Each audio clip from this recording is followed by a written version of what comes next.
Howdy. Is everything working? That's my question. Eric, I know you're here. Can you hear me before I start doing anything crazy?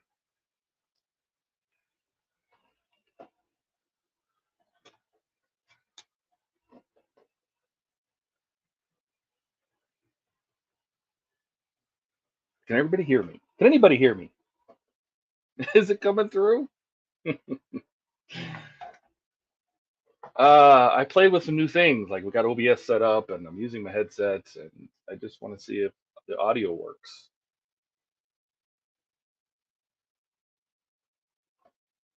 Yeah. Is everybody watching this on my channel or are they watching it on HTM?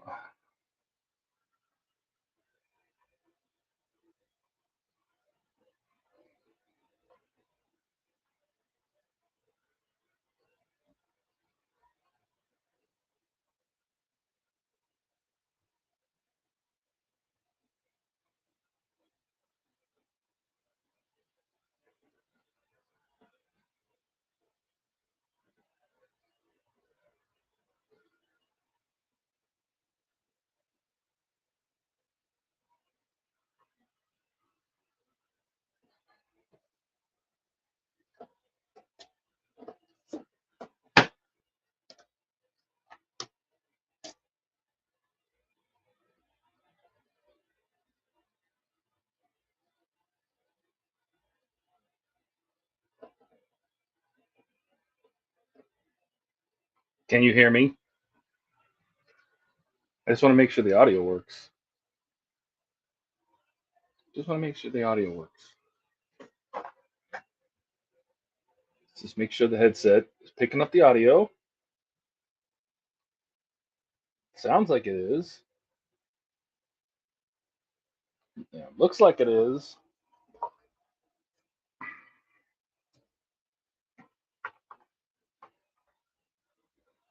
Oh, excellent. Okay, Buck, that's all I needed.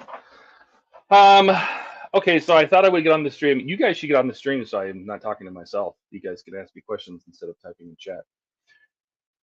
But all the HTM guys are here. Donnie, hi Donnie, and Eric, and Buck.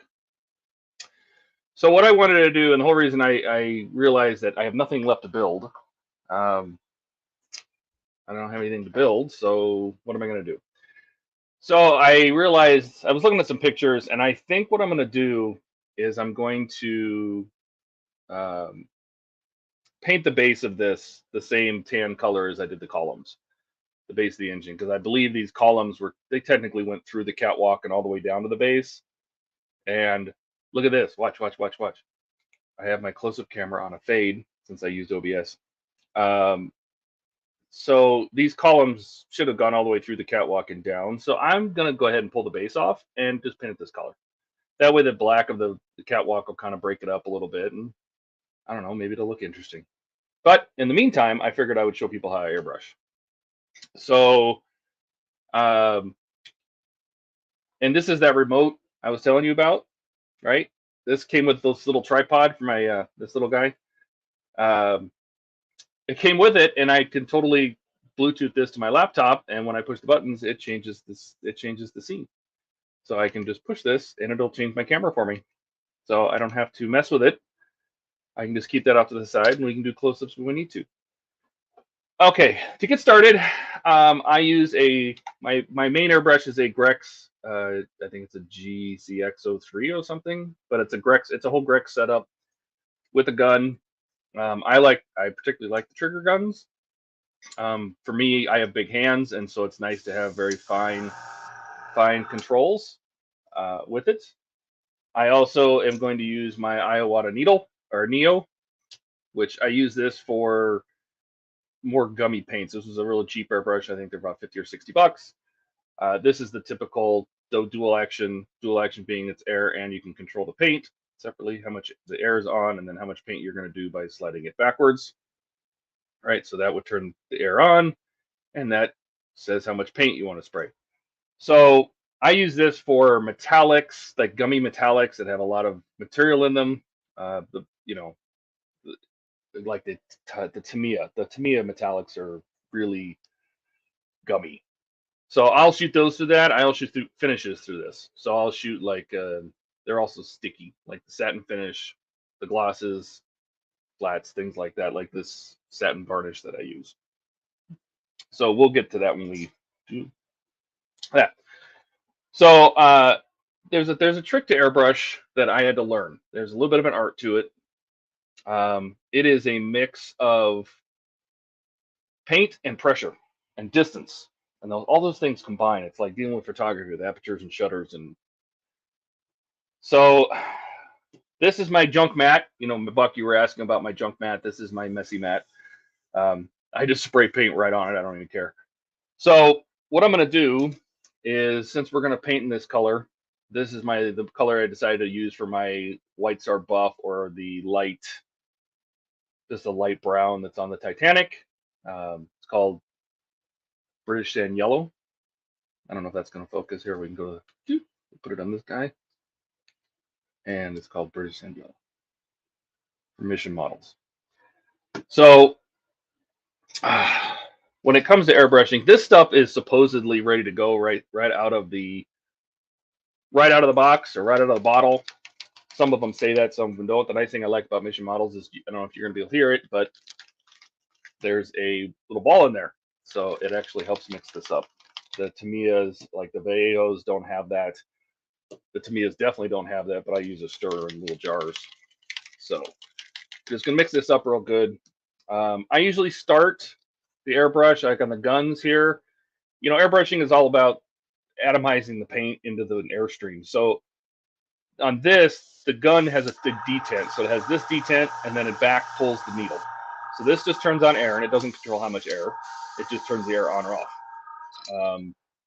And it just sends that air down to some holes that you can actually pull this little cap off, and you look really closely, you can see maybe you can see them, but there's holes around the needle. And by a Venturi effect, it actually sucks the paint down the channels and atomizes it with the air. So when you just do air, you're not getting anything, nothing's coming out. And then as you pull this back, you're pulling the needle out of its seat and letting some of the paint flow into that airstream. What's wrong with watching paint dry? Yes, you're going to watch paint dry. No, this is about airbrushing. This is everything I've learned about airbrushing, and I'm no expert by any means, but I just thought I'd share it. So I usually start my airbrush at about 18 psi when it's flowing, right? So I'm going to reach up here, I'm going to open the gun and just let it flow air, and adjust the regulator on my airbrush to about 18 psi. Now, some airbrushes, the cheaper ones, just come a little block that might say below medium high or something, a little block compressor. But I like having that granularity. So all I'm doing is, there's no paint in this, but all I'm doing is, you can see the air, or you can see it. The air is coming out. So then we want to put the paint in it. Now, if you put the paint in and the paint's too thick, it won't be able to flow through the nozzle. There's not enough Venturi suction from the air to pull that paint out. So you have some options. You can turn the paint up, but that usually ends up making a mess. You can turn the air up, and that usually makes a mess. This stuff is supposedly ready to go in the airbrush. It even has a little picture of an airbrush on it. So I'm just going to open this up, and we're going to play. So I'm just going to put a few drops in here. Build up a little bit more. And I'm going to switch to my other camera on this one. So this is in there, but I don't know if you can tell, but it's kind of thick. I like to have this stuff be about the consistency of 2% milk. So with acrylics, you can add water, alcohol in some cases. I'm sorry, I'm reading the chats. Alcohol, but it really depends. You know, with Vallejos, with Vallejo paint, water works better. If you try to use alcohol in Vallejo, it breaks it up and makes it clumpy. Alcohol works great with Tamiya, because I think they use an alcohol-based binder. So I just use Vallejo with the Mission Models. So I just have a bottle of, it's this airbrush thinner, and I'll put a few drops in there. This is all by eye. I don't count drops. I did when I first started, and I don't count drops anymore. And then I'll grab a toothpick, and I'll mix it. Just mix it right there in the pot. And all I'm looking for is a consistency of like a 2% milk. I don't want it to be fully watery. I just want it to be kind of thick. I'm going to keep trying to do this in front of this other camera. So all I'm doing is just spin it around. I poke down in there around the needle. You can feel the needle in the bottom of the pot. And just mix that around. And I just use a toothpick for this, or a cocktail stick if you're on the other side of the pond. We'll put a little, just hold the paint off to the side. Okay. Now, if you just blast this, you're just going to spray paint everywhere. And I will bring the camera over here and I'm going to show you this. So I'm just going to blast my pad here. And if I just do this, it's just going to spray a big blob of paint. And if you get so close that you can see what I call its growing legs, when you see the paint growing legs and driving away, see that? That means you're too close, it's too high a pressure, or it's too thin, the paint. So you got to kind of measure the balance. What I try to do is look to see how thick the paint is. That's about right. It's not super thick, but it's good enough. And then I'll go really close. This is how I always test it. I'll go really close, and now I have the air on, and all I'm doing, I'm gonna try to get this so I can do it in camera, is all I'm gonna try to do is pull back on the trigger a little bit, just a little paint come out. Now I'm really close, and I'm gonna try to draw a really fine line, almost like you're trying to write. Now I can tell that this paint is still growing legs. It's still splattering. So that tells me the pressure's too high. So I'm going to turn the pressure down. We'll go down another maybe 2 psi to like maybe right about 15. I'm going to try it again. I'm trying to draw really close, just a really fine line. Now the farther away you go, the bigger the spray gets. Really close, and just a little paint, you can draw very fine lines with an airbrush. So that's getting better. I can actually probably come down even a little bit more. You can get to the point where you can just draw a really tiny little line like that. What did you say? Am I spraying that gray? This is not the Enterprise. You know what's actually on here? This color that's on here. I'm trying to think of what I painted. What did I paint? Something silver. A whole lot of silver parts. Oh, you know what I bet you I painted on this was the reflectors for the Enterprise. I bet you that's what this is. All this right here is all from the painting reflectors. Anyway, so once you kind of get this point, you can start pulling back. If you pull back, it's going to broaden the size of the spray, but it's also not going to blast out then we're legs. So I can sit here and I can do very fine lines. I do the thing. Now, if I pull back more on the trigger, you'll start growing legs. And it's just a balance. You just got to find where you can get to a point, and maybe I'll do it on this piece of paper or this napkin, where you start to learn how much paint you want to pull back or how much paint you want to deliver so you can create a smooth paint job. It's like that. That was about half trigger, well, all air, but about half the paint from about 4 inches. Distance is a big deal. If you go too far back from the surface, like if you shoot, and maybe I'll switch back to this other one. Let me wait for this. If you shoot from 12 inches away, a lot of times what's going to happen is acrylic dries super fast. Sometimes it'll dry, especially if you're using alcohol as a mixer or a diluter. It will dry on the way out of the gun. Like it'll dry right here. And if your part is here, you'll get a very sandpapery surface. It'll look like, it just looks like sandpaper. And that's how you can tell that it's the paint is literally drying before it hits the surface, and it just looks like sandpaper. So on this one, I always try to stay about 4 inches back and just start lightly adding paint till I get what I think is a nice coat. And this is when I say lightly adding paint, is how much I'm pulling the trigger. I very, very, very seldom blast the paint. Now you can blast the paint if you want to cover a big area super fast, right? But you got to keep moving. Don't stop. If you're painting paint, if you ever watch somebody paint in a paint booth at a car shop, like an auto body shop or something like that, you'll notice they always paint like this. And what they're doing is they're laying down a coat of paint, and as they pull it away from the surface, it's fading it into the next layer. So they're going past the surface. So if you have a part, let me see if I can find something else to paint. Here's a spare piece of the Enterprise that I'll never use. If I wanted to paint this, I would go past the part, spray past the part. So I would start the paint outside the part and bring it in. Usually I'll add a real quick base layer. That's just a quick and dirty layer just to kind of get some paint on there and just let it sit for a second. Another quick way to make it dry is just use air. So if you just pull the trigger so the air comes out, just dry the part with it. Acrylics dry super fast. So dry that. Okay. Then I can go back and I can actually add a color code, right? Just going past the part.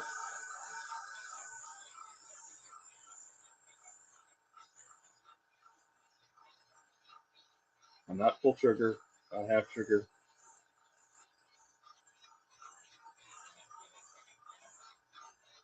And if it starts to glisten or run, that's definitely too much paint. Just camera. I'll show you what I mean. So there's that part. And if I hold it just right, you can see the glistening over where. That's not bad. That glistens okay. That'll dry. Like if I just put the air on it, you can watch that dry right up. And then you just go over it again, and I'll stay on the close-up. So about half trigger. See how much paint I'm putting down, and adjust for it. It's not too bad. It's just a game of realizing where the coverage is, and you really want to keep the strokes. You don't want to stop in the middle. I know that a lot of people painted when they did their nacelles on the Enterprise, when they painted them copper, is you could see hot spots when they would light it. There would be dark spots, and that was usually from people doing something like this, where they're painting it in chunks. If you stop, anytime you stop, there's usually a good chance that paint's going to gather right there, and it's really hard to get an even coat when you have these little the points where you stop painting. So you just want to go back and forth.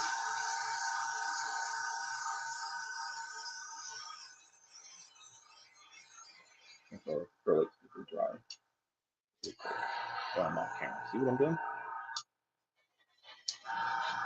Give it a quick dry. Is that going to dry? I can see it right there, shining. That's it. Dry. So let's go ahead and we'll put my gun over here. I'll switch back to this camera. Put my gun back in the rack.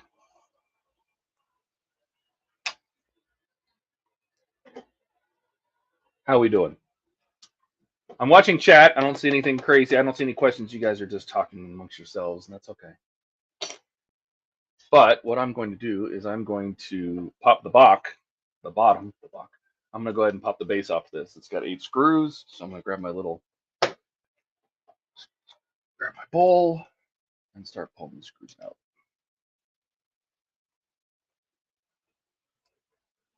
Normally when I work on models, I have music playing in the background, like Spotify or something, and we're on YouTube, so can't do that.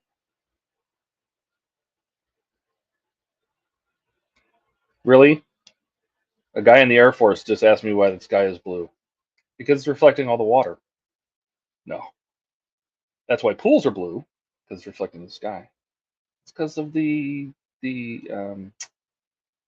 components of what make up the atmosphere have a tendency to reflect blue light and absorb the others. Oh, okay, that was the metal. That was the plastic screws. I'm going to scoot them off to one side of my bowl here.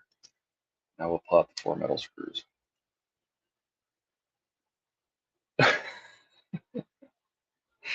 Thanks, Buck. Buck asked. He just said I asked for questions, and so he pulled something out of his butt. So appreciate it. Thanks for keeping it lively. They're very upset that Francisco's not here. Francisco's out of town. He went to California, so he's not here this week. I wasn't planning on doing this stream, but I wanted to paint this, and everybody was screaming to stream it. So I figured I would show how I learned how to airbrush, and why not give these guys from HTM something to do.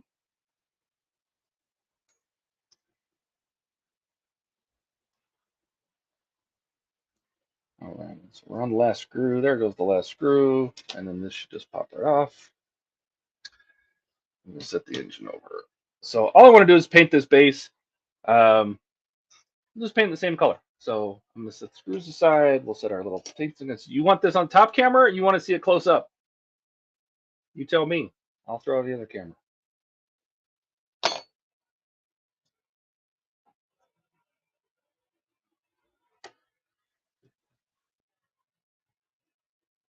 I'm waiting for you. I know there's a delay.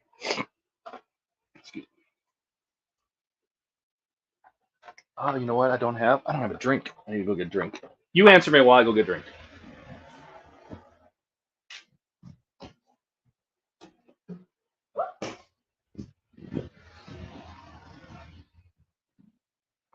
All right, I'm back.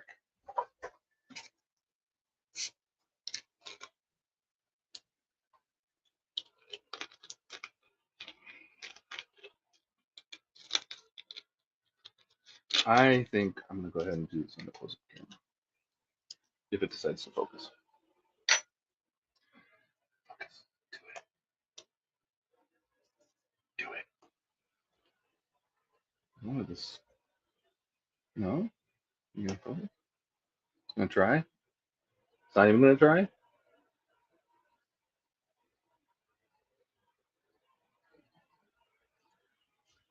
Well, Buck, you're a professional streamer. I was hoping this would.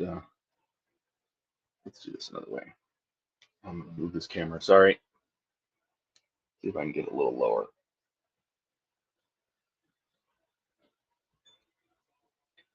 That's the other nice thing about airbrush. Airbrush is really good about just going where you want it to go. It doesn't overspray. You notice I don't have a paint booth. I have a paint booth. I'm not using it.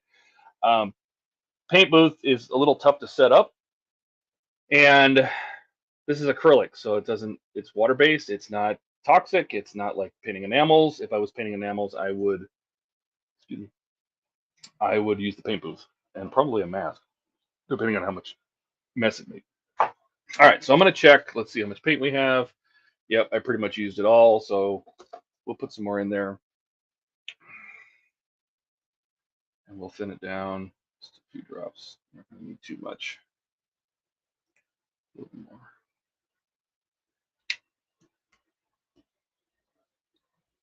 And then maybe a couple drops of thinner, not too much. I'll give that a stir and see what it looks like.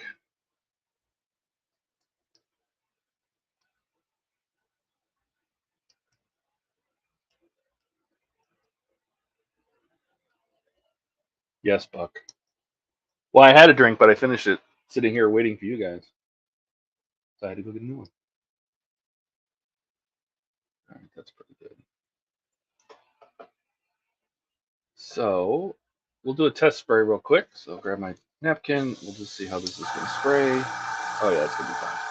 I can tell because I can do a really fine line. When I can do a really fine line, it's gonna spray really well.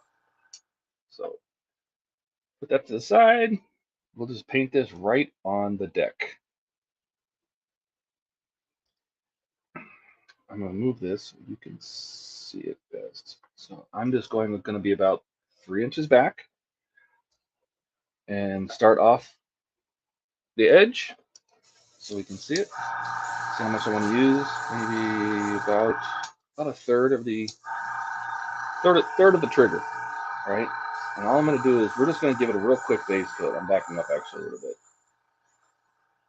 So we're just going to give it a sticky coat, let's call it. Yes, I'm painting right on top of the black, which is fine. I don't care. That can act as a primer. This will be the sticky coat that the paint can adhere to. Acrylic's weird. It's not a chemical bond. It literally wraps the paint or the part you're painting in a skin. It doesn't chemically bond to the part. So it comes off pretty easily, which is, if it's going to be handled at all, you want to seal it. So I'm just going around and just giving it a nice little even misting color here.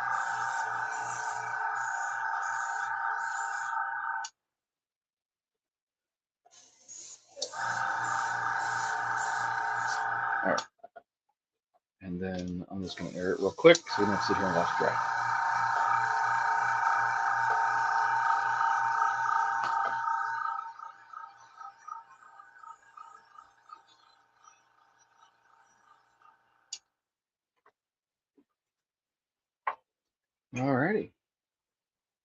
Are you airbrushing too, or are you hand brushing, Donnie? Donnie says he's working on Vampirella, which is a new, we call it a maxi mini. It's not quite a mini. It's a little bigger than it should be.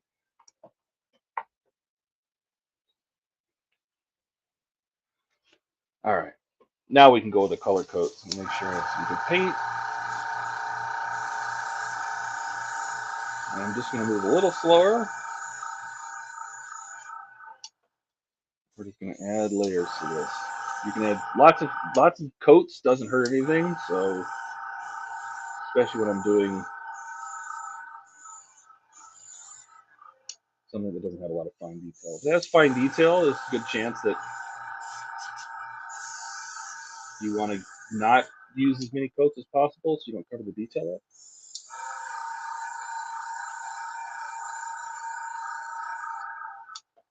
But this is exactly how I painted the colors. Just like this.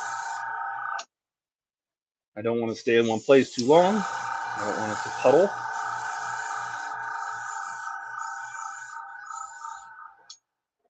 So I'm just going to keep going around.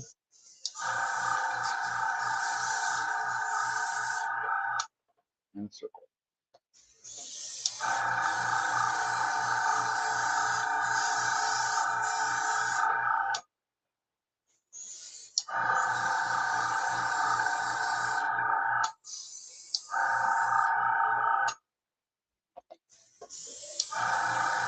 Now, sometimes I have to paint parts, and I'll show you that here in a second. Sometimes you have to paint really tiny parts. And I have some tricks that I do for that.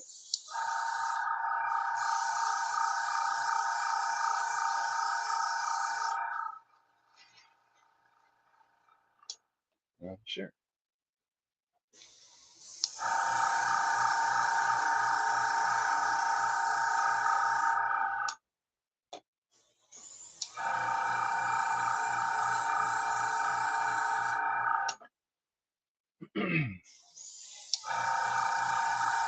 I had COVID last week, so I still have this nagging cough that's driving me insane.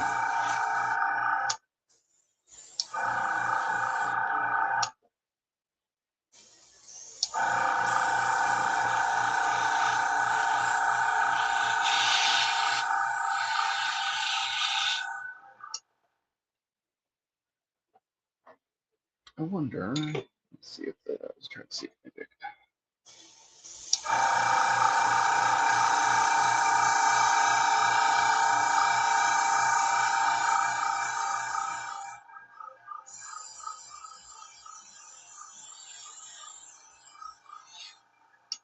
Get up and get some crannies.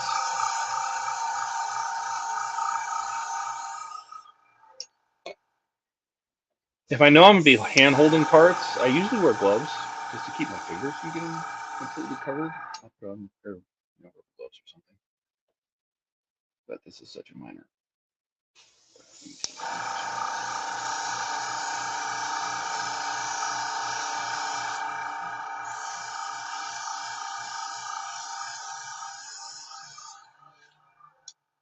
And I've run out of paint. You can tell because the airbrush will make a different sound. So some more here.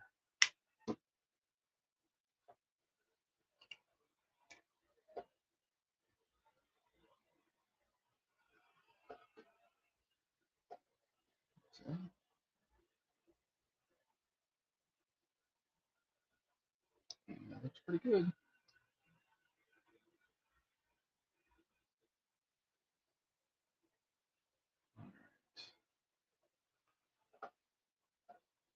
Check it again, make sure we're still painting. Yep, we still have paint. Okay.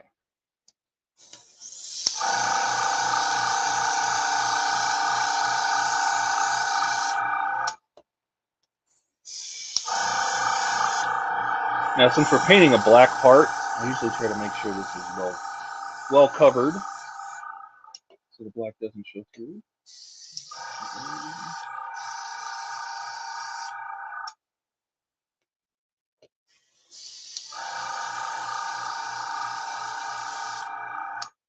And then I like to make sure the edges down here are well covered so they don't show black, because you may not notice them while you're painting it, but when you set it down, I'm assuming it's going to get mounted to a deck at some point. You'll notice it then. So I like to make sure that the bottom.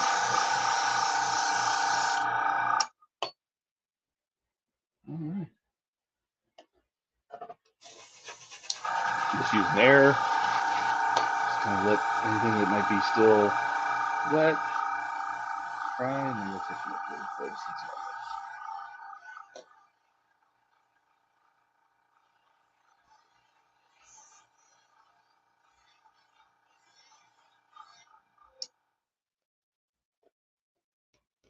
All right.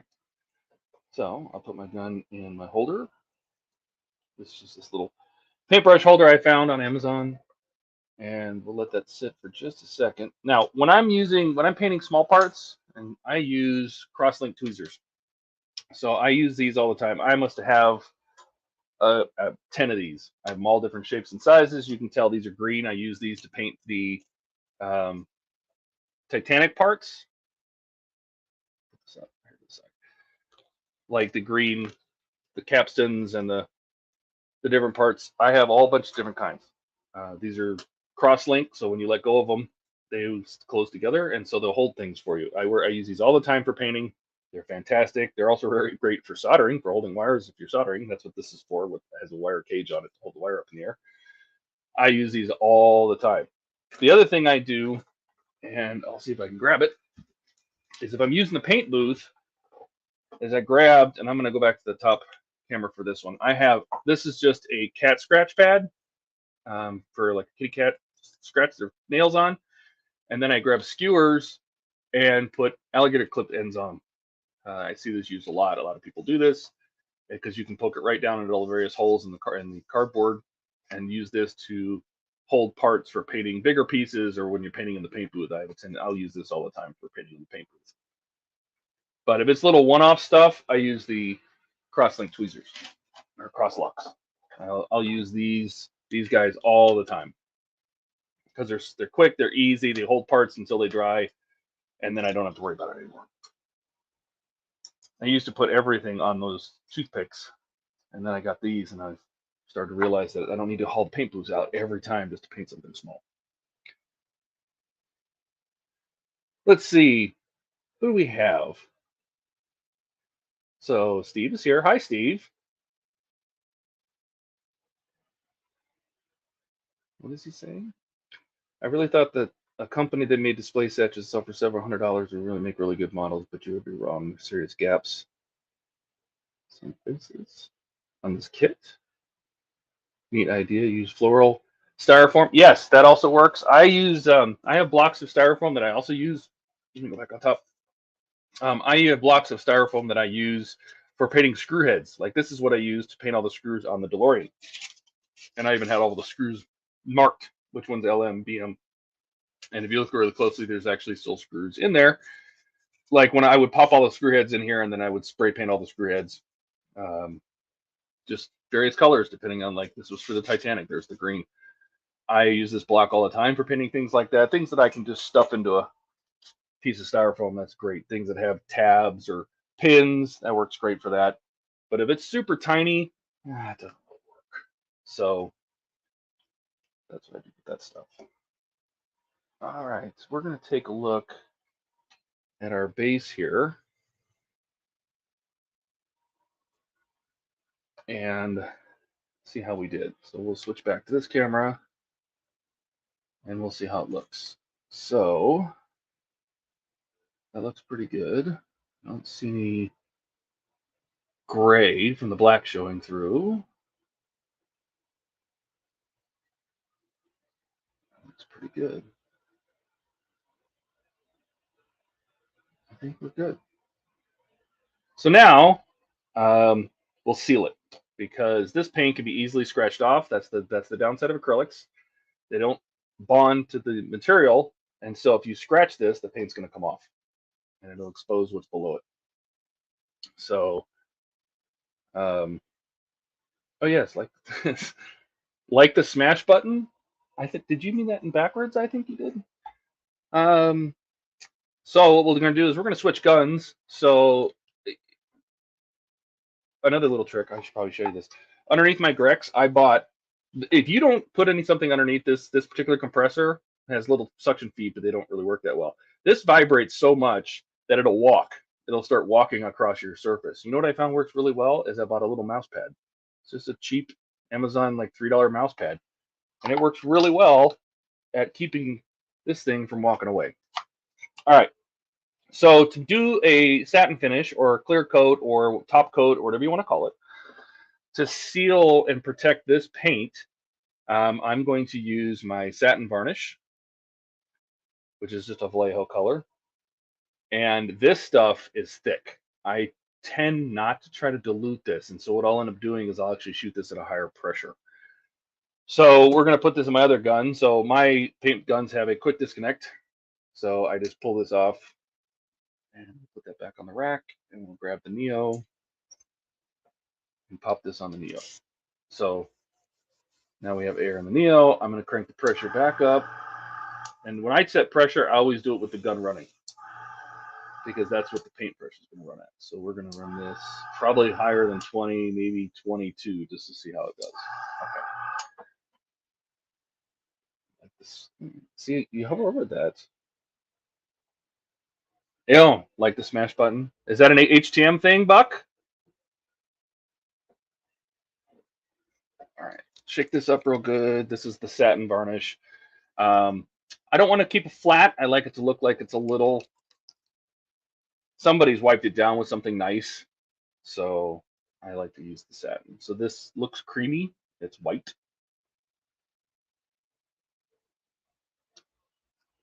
And it's a little thicker than milk. You can almost, now maybe I'll show you on the other one, the other camera. It's a little thicker than milk. Looks like milk, but it's a little thicker than milk.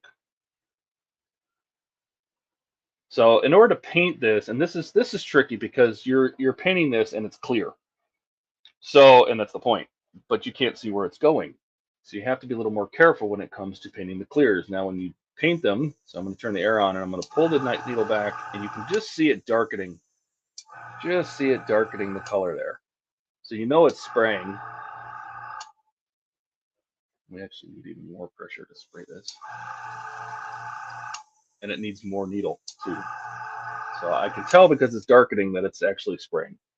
And this is the same thing. This is just going over it in even coats, right? And it's going to darken the color, which is what we want anyway.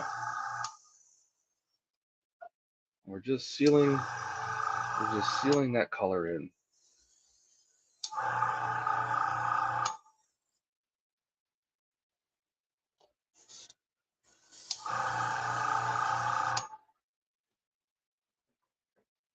Let that dry for a minute.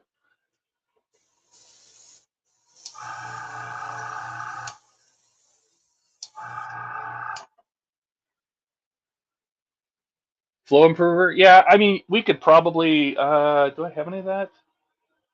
Yeah, we probably could. I wouldn't be surprised if we could probably use the airbrush thinner since they're acrylic.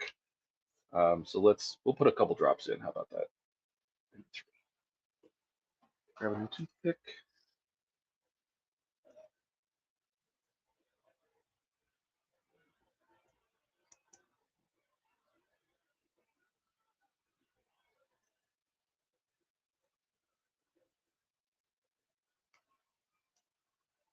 Maybe now I can spray it without it making a.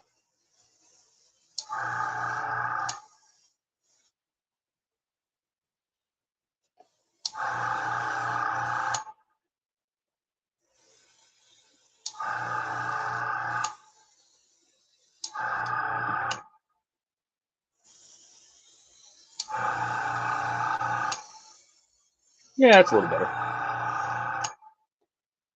It's not so blotchy.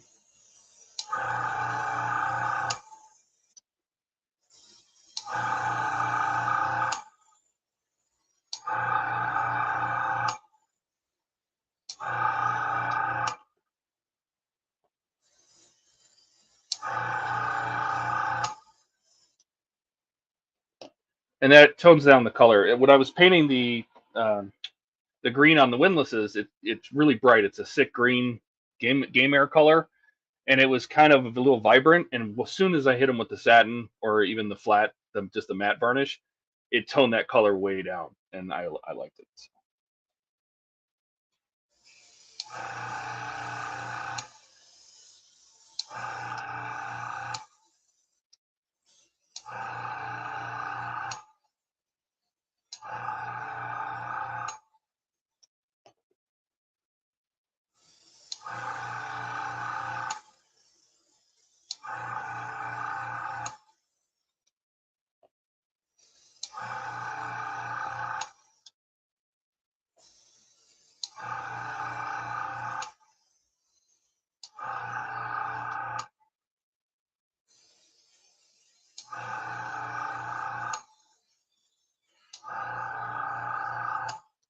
I can tell it's spraying paint because every time it runs past my finger, I can feel it's cool. So, but that looks pretty good. And that way, that paint is sealed at least under another layer of paint. The varnishes take a little longer to dry, so maybe I can help them along here.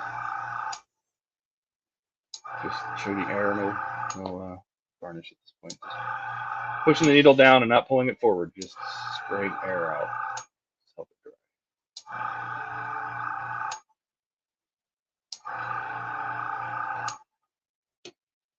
I can tell on my camera, or at least the stream I'm watching back on my iPad, that this color is very blown out. It's actually much darker tan than what you see on the camera.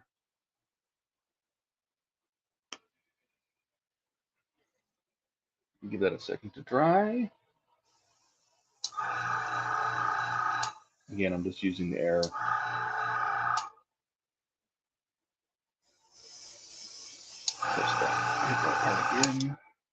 And you'll be able to see, since this is a satin, it's kind of a semi-gloss, so it has just a little sheen to it. When you're going for something that has some shine to it, the thicker it is, the better it tends to work. Like you usually want glosses to almost create a liquid layer, but you have to be real careful not to cause it to run. You get it too thick. So the gloss does a nice circle to do that. Which I think the flow improver, Donnie, doesn't the flow improver do that too? Doesn't it help it settle down? I'll have to ask Donnie, maybe he'll answer.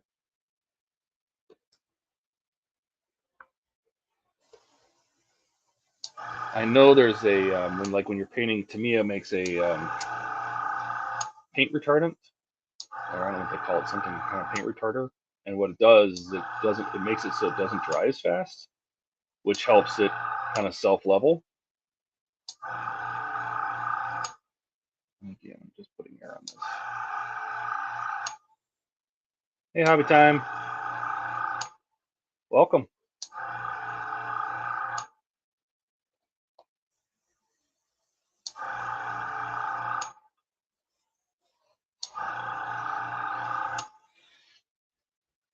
And I think that's it. Now, I said that I would also show how I clean it. I have a tendency to clean between every color. At a minimum, I will run a bunch of alcohol through the guns between colors, and then maybe take it apart only at the end of the day. But the more it's clean, the better off we are. So I'm going to start with the other one first. With my, let's put this back in the gun. We're going to grab this guy, my Grex, and he still has some paint in there. And all I do is I have a paint pot.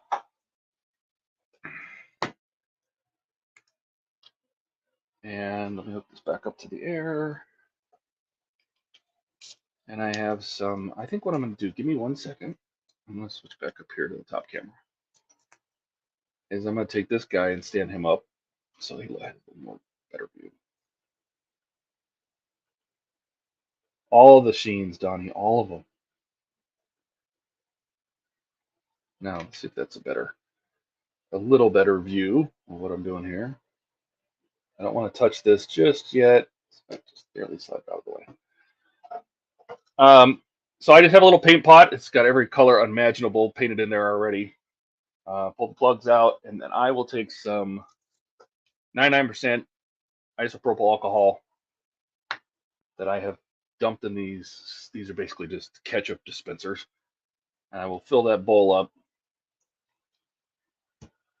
Grab a Q-tip with that bowl full and wipe it around inside the bowl, just to kind of knock all the paint that's on the walls of the pot off.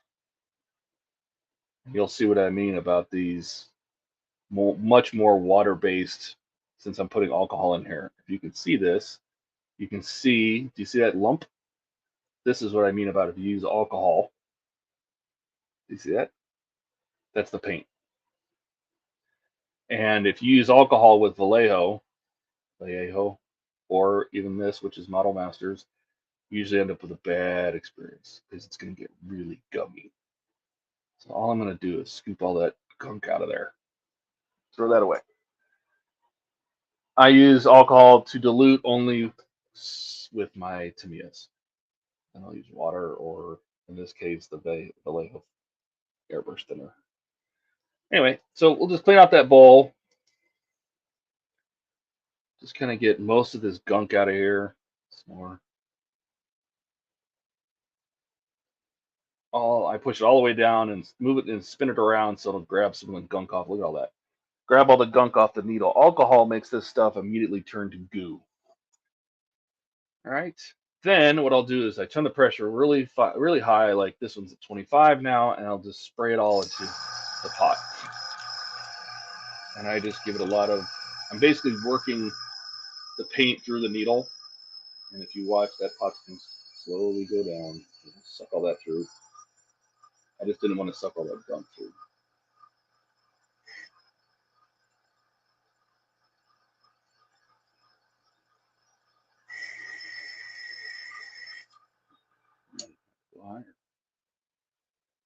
More pressure.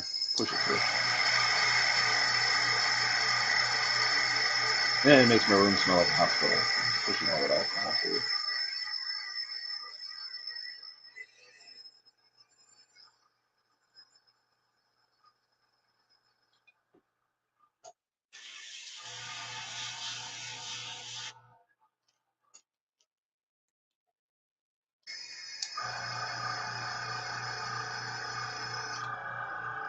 All right.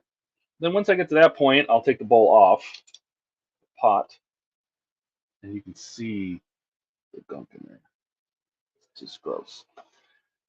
So I'll grab just a paper towel, and I grab a bunch of Q-tips, cotton swabs, and then I have these little plastic shot glasses. I buy them like 200 at a time for like $3, and I just put alcohol in them, and I clean the whole thing down with alcohol. So I will clean the inside of the bowl. Wrap this. I'm always twisting these, so I'll twist this around, try to get all the gunk out of the threads, try to get the gunk out of the bowl.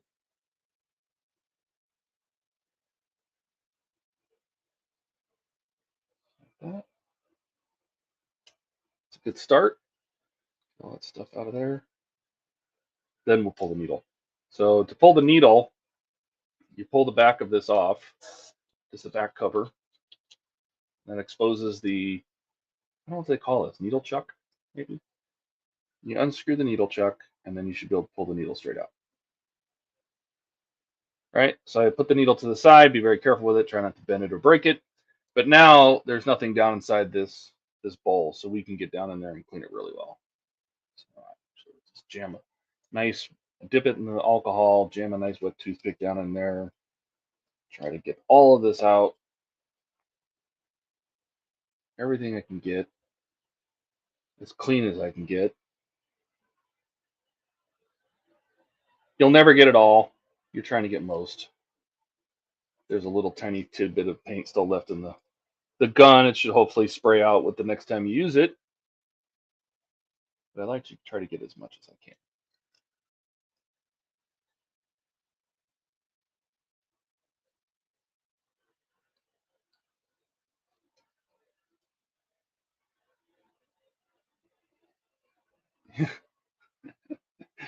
Thank you, Donnie.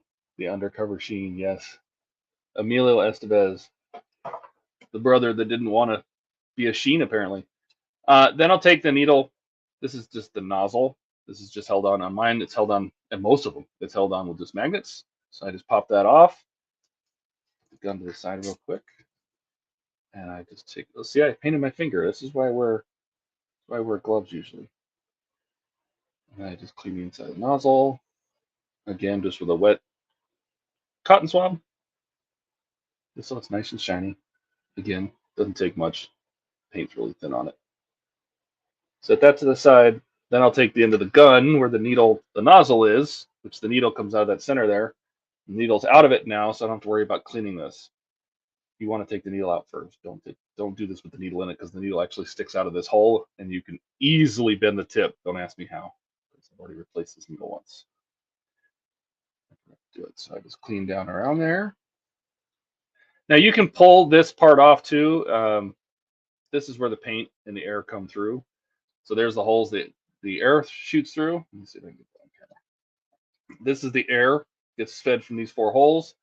This is the nozzle that the needle sits in, the needle seat, which has a screw you can actually. This is what you would have to replace if you went to like a 0.02 or a 0.04 or a 0.05 needle.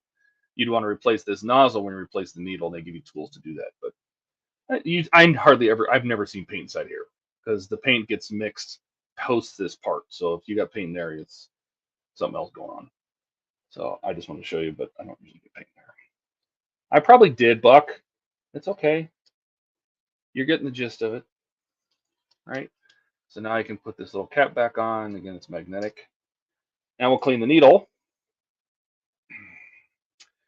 And for the needle, let me see if I can, let me adjust this camera to get it to tilt down even more. So you can see what's going on. So for the needle, I'll lay it on something like on a paper towel, nice and flat. Again, just a damp, and I'll just swipe the paint off of it. I go all the way past the point, because if you try to sweep back, you'll catch the end of the needle. So I usually start about mid needle and just wipe all the paint off of it.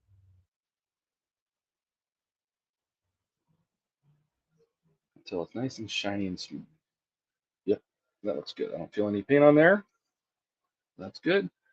I'll tilt this back up. Grab our gun, very carefully slide the needle back in. Tighten that back up. This is the part that actually grips the needle to pull it out of its seat, right? So there's a spring-loaded system in here. So when you fire this, you see how it moves that's what moves the needle back and pulls it out of its seat to let the paint go. So that's done. Needle's done. We can put this cap back on. Now all I want to do is just give this bowl or the pot a nice quick cleaning, just to make sure there's no paint. See, there's paint still stuck inside there, so I'll give this a nice clean.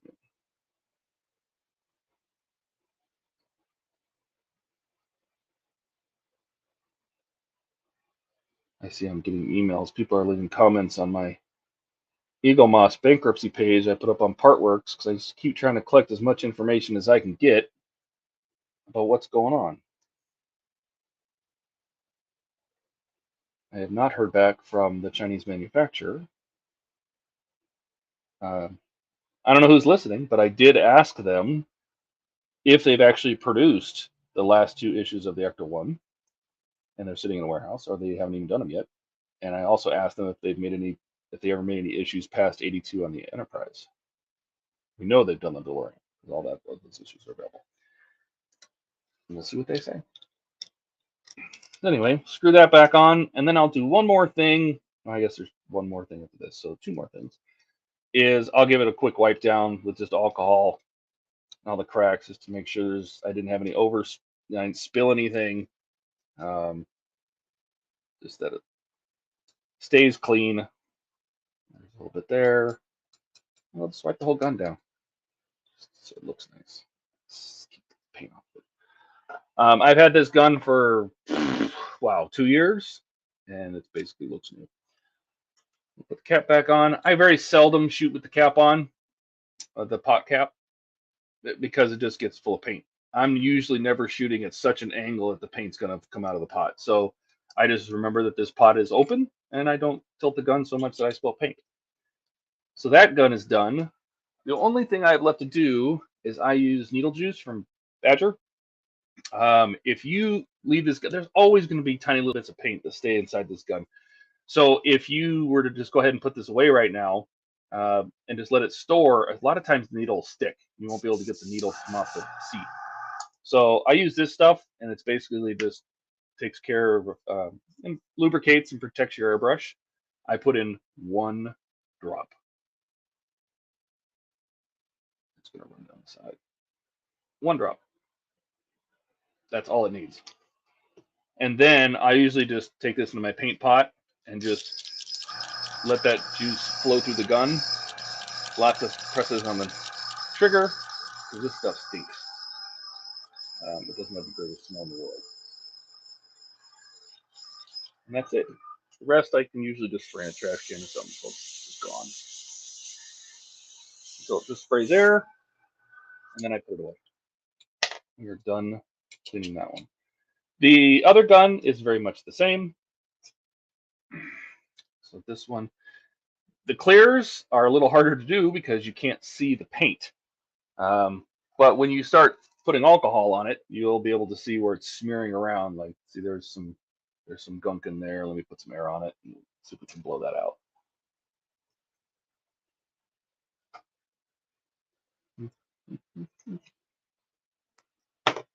Air.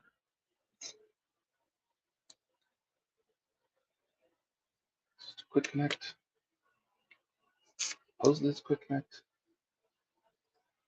Just blow that out and watch it go down.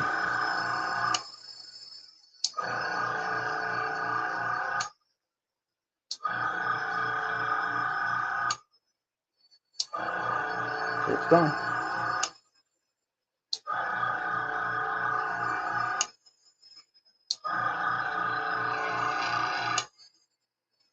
Now you can see the needle down in there. It's empty. So I'm going to do the same thing. Actually, I'll put the bowl back on for this. I'm going to run alcohol through it. Give it a wipe. Inside the bowl.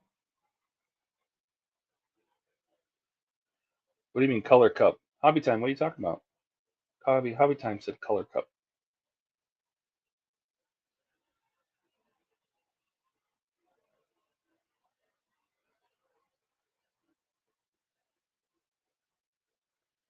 Let's spray this alcohol through.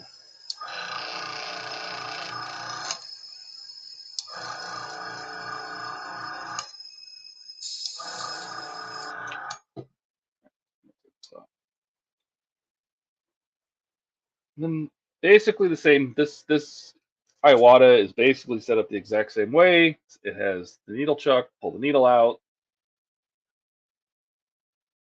Oh, I think they're that magnetic, or is that screwed on? See, maybe that is different. In that case, we'll just leave it on there. Just clean the inside of the gun, the end of it. Make sure that's nice and clean. Clean out the bowl.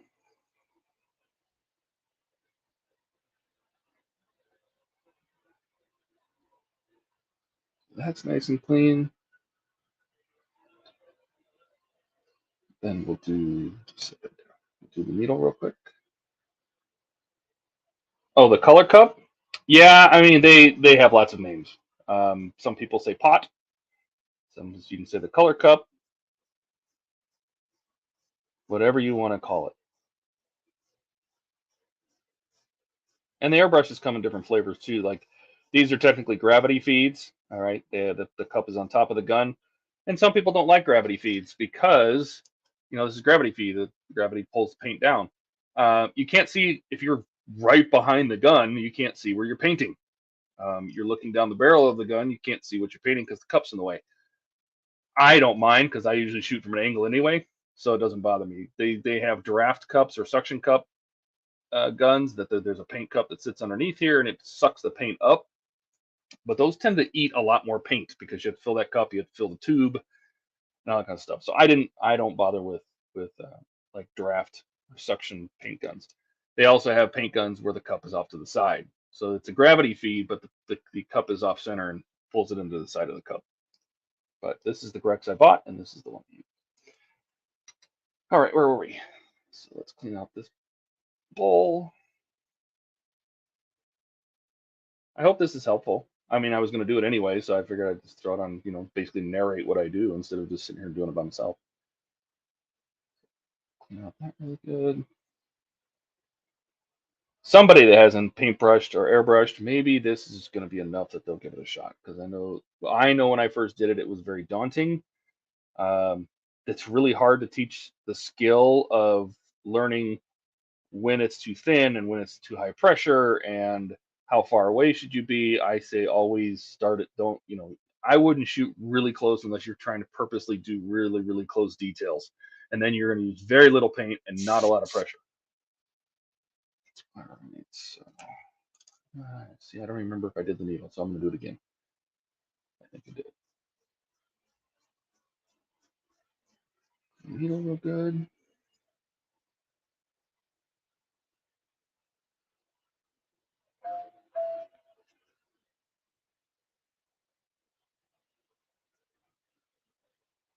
You'll get the feel of it when you start airbrushing. I say practice, practice, practice with grab some paint, grab a surface, and start practicing. You'll realize when you're too close because the paint will start to grow legs and they'll start to splatter. You'll know when you're too far away because it'll look blotchy, or it won't even cover it. It won't even reach the surface.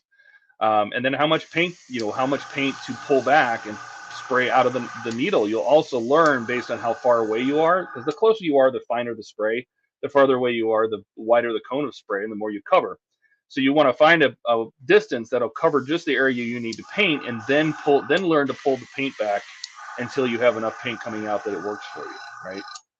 So it's tricky, and it's by feel. Francisco never airbrush before, and I showed him those basic same things and just let him paint, and you just start to get the feel of it. You start to feel where it is. You can tell the pressure's too much and it's just blasting paint. You want to turn it down. If it doesn't seem like it's hardly coming out at all because maybe the paint's thick or it's a metallic, you want to add a little more. You start to get the feel for it. There's no right answer. There's no saying, hey, Tamiya titanium silver is always going to spray at 18 psi. That's not true. It depends on the needle size. It depends on how much you diluted it. You want to do it with every color. Just test it, put it on a surface, get a feel for that particular paint. It's like learning the clutch point on every manual car you've ever driven. They're all in different places. Anyway, so we'll give this 40 using airbrush. Got nearly 20 of them using mine for custom paint jobs and motorcycles. Yes, those are just really big airbrushes, right?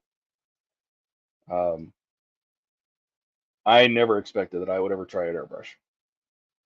They always seemed too daunting to me. It seemed like the people I watched use them, they're just professionals and they're doing pinstriping and they're doing they're painting things by freehand. And I'm just like, I'll never do that. I'll never be able to do that. And then I just sat down and I said, okay, you know what? I'll give it a try.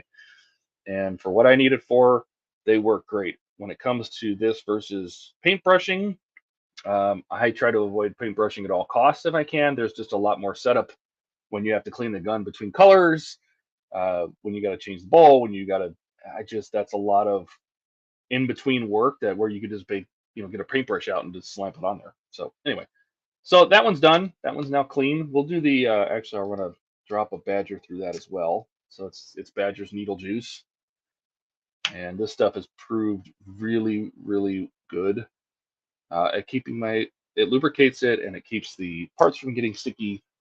And I've never had a needle stick ever again once I started using this stuff. Just run it through the gun. I like to pull the needle back, full blast, close it, full blast, close it, and just let it lubricate the needle, especially where it's sitting in the nozzle, the nozzle seat, where the needle's sitting in there. Just do that until it doesn't spray anything out, and that one's good. I can put that one away. All right, so we cleaned up the gun. We can put away this. We can set this aside. I don't need my pot anymore. I don't need my alcohol anymore. So I'm just gonna putting some stuff away as I go. This way. Now I am gonna get a new napkin because that stuff is kind of like an oil, and so I'm just gonna clean my fingers real quick. The Badger. Even see, this is what I mean about acrylic. It doesn't actually stick to anything. just a layer. It just peels right off. So you want it to wrap completely around. If you're painting something, you want to try to think about that, and you want to wrap the edges around so the paint has something to adhere to. Uh, Especially if you're gonna if you're gonna touch it. If you plan on touching it, if it's a high touch area or something that's going to be picked up or handled, put a varnish on it. All right, I'm gonna take a drink real quick. How we doing? Donnie loves his airbrush. I haven't seen you airbrush, Donnie. I've seen you hand paint, and your hand painting is insane. What do you need an airbrush for? All right. So now this should be dry. So we'll bring this back over, and that's what it looks like. Let's see if I can get the somewhat focus. Probably need to bring the camera back down now, but that way, when I bring the engine back over, let's see how it looks. This is a first for me. Is it first for you? I think I like it.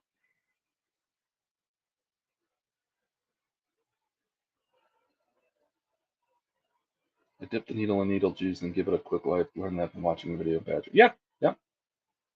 That's not a bad idea because that way it goes through the whole gun. So that way this matches the columns. And that way it kind of has more dimension. The catwalk kind of stands out a little bit. You can tell there's a catwalk around it.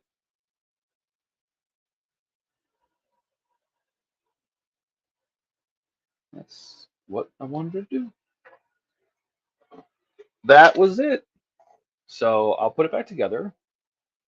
Move my paints off the screen here a little bit.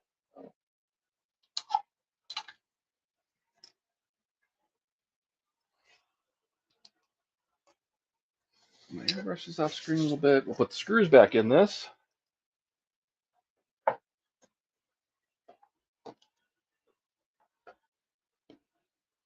Oh, okay. I didn't know that.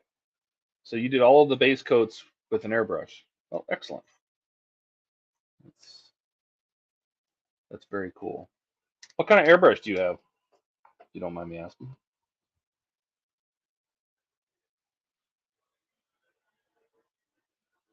Here, I'll move this out of the way so a little more to the side so you can see me touch this. I don't know if I ever asked you what kind of airbrush you had, Donnie.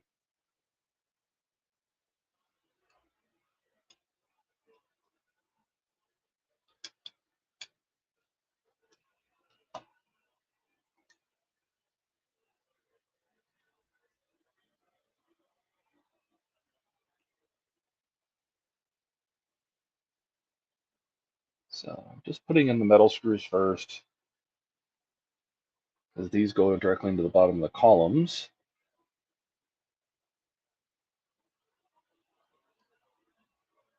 And I think ever since I've worked on cars, and I've worked on cars since I was 16 years old, I always back a screw out until I feel it grab and then drive it in. I think that's an old school way of driving screws, but that's what I do. So I can feel it skip when I drive it in, especially when you're re-driving screws. All right, do the plastic ones now. Sotar's a Posh, a Talon, and a needle. Jesus, I have two, and he's got what? 1, 2, 3, 4. Is that 4? Wow.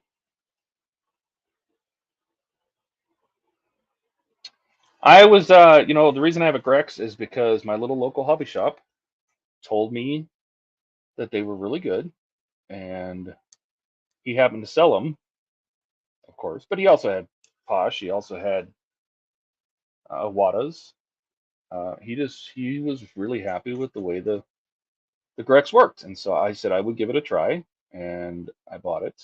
And it's not cheap. I think the whole set was $300 and something, but I love it. It's been a fantastic airbrush. I've used it for years, no problems until I bent the needle. Actually, we were doing the airbrushing on the Titanic, so it just happened in the last week or so. The little tip of it, the protective tip, came off, and I put the gun down, and this part here protects the needle, the crown.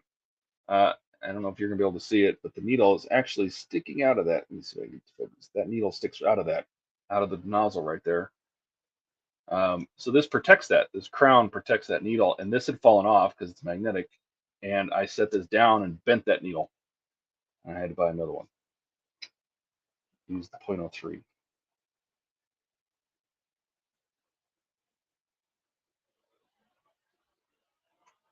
Put these last 2 screws in.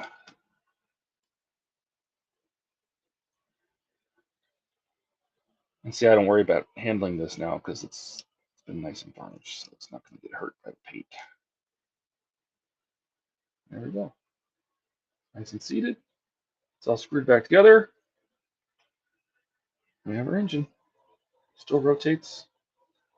If Robert Russell watches this, he has his. These are. This is part of the Stevenson reversing engine. This is if you want a little knowledge of how this engine works. This is the reversing rod. It comes down to the reversing levers that hit the drag links. The drag links then take which this crankshaft does not show. There's eccentric journals on the crankshaft that this is what reversed the whole engine. I think he has these backwards and they're sticking way out here. I don't think that's right. So if you're watching, you need to fix your engine. But it still works. Just like that. Came out pretty good. So now that can go into the ship. And that is pretty much it. That's all I really was going to do. I have my little remote I can hit. We can go back to the top, set this down. My little, I say little a lot. There's my needle or my airbrush. Was there anything else? I wanted to show the cleaning, and I wanted to show using paint, and I wanted to show how I spray. Did you guys have any questions? Could be a fairly short stream. Short being over an hour, right? Anybody? Anybody have any questions? All righty. Well, then that is all I have, gentlemen. Thanks for coming. If you have any questions, throw them in the comments. I'll see if I can answer them. All right. Thanks for coming, Donnie, Buck, Eric, HT. Thanks for coming. I appreciate you guys. All right. We'll see you later.